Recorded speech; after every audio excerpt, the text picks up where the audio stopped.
Corruption environnementale. Mettre fin à l'impunité. La corruption facilite les exploitations illégales, le trafic de ressources naturelles et d'autres crimes environnementaux, a déclaré Max Fontaine-Andenirin, le ministre de l'Environnement et du Développement durable, lors d'une réunion thématique consacrée à l'élaboration de la nouvelle stratégie nationale de lutte contre la corruption.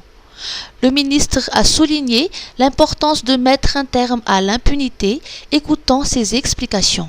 La corruption environnementale est une plaie, c'est un des plus grands freins à la protection de nos ressources naturelles et à la gestion durable de ces ressources naturelles. La corruption, elle commence dans les plus bas étages. Ça peut être le fait de juste fermer les yeux sur un transport qui amène des tortues jusqu'à des interventions auprès des tribunaux. Donc, et entre toutes ces étapes, il peut y avoir des faiblesses du système où il y a de la corruption. Aujourd'hui, les efforts que l'on fait sont multiples, c'est une approche holistique. Premièrement, il faut déjà développer les populations locales, leur donner les moyens de se développer pour qu'elles dépendent le moins possible de ces ressources naturelles. Ensuite, il faut protéger aussi les personnes qui aident le gouvernement et le système anticorruption. Par exemple, si je prends le cas du ministère de l'Environnement et du Développement durable, on a beaucoup de personnes anonymes qui nous donnent des informations, qui sont au courant de certaines choses qui se passent au niveau de la corruption et qui partagent ces informations. Notre rôle, c'est de protéger ces personnes et de s'assurer que les informations qu'elles nous donnent restent confidentielles, mais que l'on active des enquêtes plus approfondies. De nombreuses études sur les risques et les opportunités de corruption dans l'environnement ont déjà été réalisées, a précisé Saoud Jarabenariv, présidente du Comité pour la sauvegarde de l'intégrité au CSC. Il y a déjà eu beaucoup d'études sur les risques et les opportunités de corruption dans les différentes chaînes, que ce sont les espèces sauvages ou les bois précieux. Ils seront discutés tout à l'heure.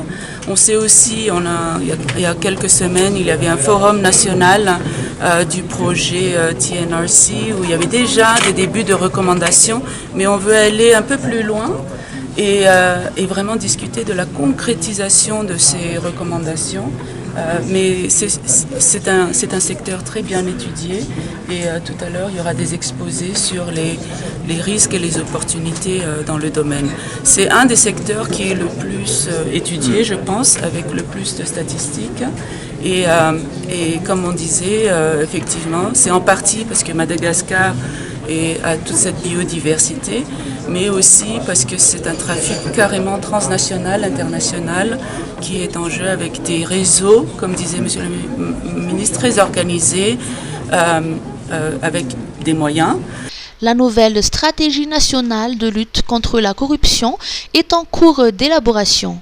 Elle sera présentée le 9 décembre à l'occasion de la Journée mondiale de la lutte contre la corruption. Promotion de la vanille. Création de la maison de la vanille à Madagascar. L'ambassade de France à Madagascar et le groupement des exportateurs de vanille de Madagascar ont signé une convention pour la création de la maison de la vanille de Madagascar à la maison Jean Laborde à Indoualou. Ce sera un site vitrine unique offrant aux visiteurs une immersion dans l'univers de la vanille malgache. Elle proposera un espace d'exposition sur les méthodes de culture et de transformation de la vanille. Un programme de conférences, d'ateliers et d'événements culturels permettra de tisser des liens entre la filière vanille et le grand public. En plus de ces espaces de découverte, la Maison de la Vanille de Madagascar offrira un point de vente privilégié où les visiteurs pourront découvrir et acquérir de la vanille de meilleure qualité, des produits à base de vanille ainsi que des épices fines du pays. Transport en commun dans la capitale vers la digitalisation de tous les services. Antananarivo se tourne vers la digitalisation des services dans le cadre de la modernisation de son réseau de transport en commun Le CPP Système a lancé un projet pilote de démonétisation des paiements sur la ligne 147D pour faciliter les transactions via des moyens numériques.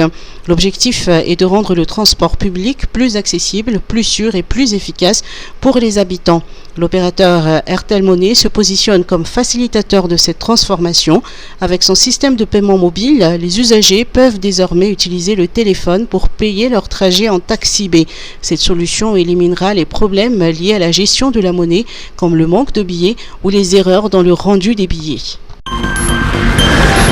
Colloque VIH-Sida de l'océan Indien. Madagascar accueillera la 20e édition. Madagascar accueillera la 20e colloque VIH-Sida de l'océan Indien du 22 au 24 octobre prochain. Cette rencontre placée sous le thème de VIH dans l'océan Indien, résilience, collaboration régionale et innovation dans la lutte, ambitionne d'apporter un nouveau souffle dans la lutte contre le VIH-Sida.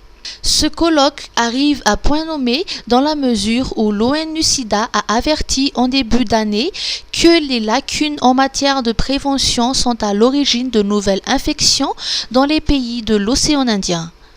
Pour Madagascar, en particulier, une augmentation de 151% du nombre de nouvelles infections est enregistrée depuis 2010, ainsi qu'une augmentation de 279% des décès liés au sida au cours de la même période, toujours selon l'ONU-SIDA.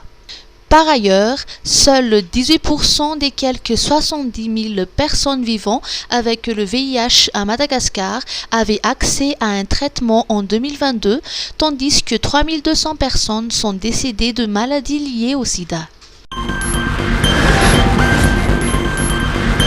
Choléra. Madagascar décide de fermer ses frontières maritimes avec les Comores. En raison de la résurgence du choléra aux Comores, le Conseil des ministres d'hier a décidé de suspendre temporairement les transports maritimes reliant les Comores à Madagascar. Seuls les bateaux transportant des marchandises stratégiques seront autorisés. Les membres de l'équipage n'auront pas le droit de débarquer. Les transports aériens reliant Madagascar aux Comores et aux autres pays d'Afrique touchés par l'épidémie du choléra sont maintenus. Les mesures de prévention, notamment à la mise à disposition de dispositifs de lavage de mains et de gel hydroalcoolique dans les zones de débarquement, la désinfection systématique des bagages et des appareils, la sensibilisation des passagers sur l'importance de prévenir la maladie ou encore le chimioprophylaxie en prise unique, ciblée ou sélective des passagers en provenance des pays africains touchés par une épidémie du choléra reste en vigueur. Des consignes de sécurité seront en outre transmises aux responsables de la sécurité des frontières selon le rapport du Conseil des ministres.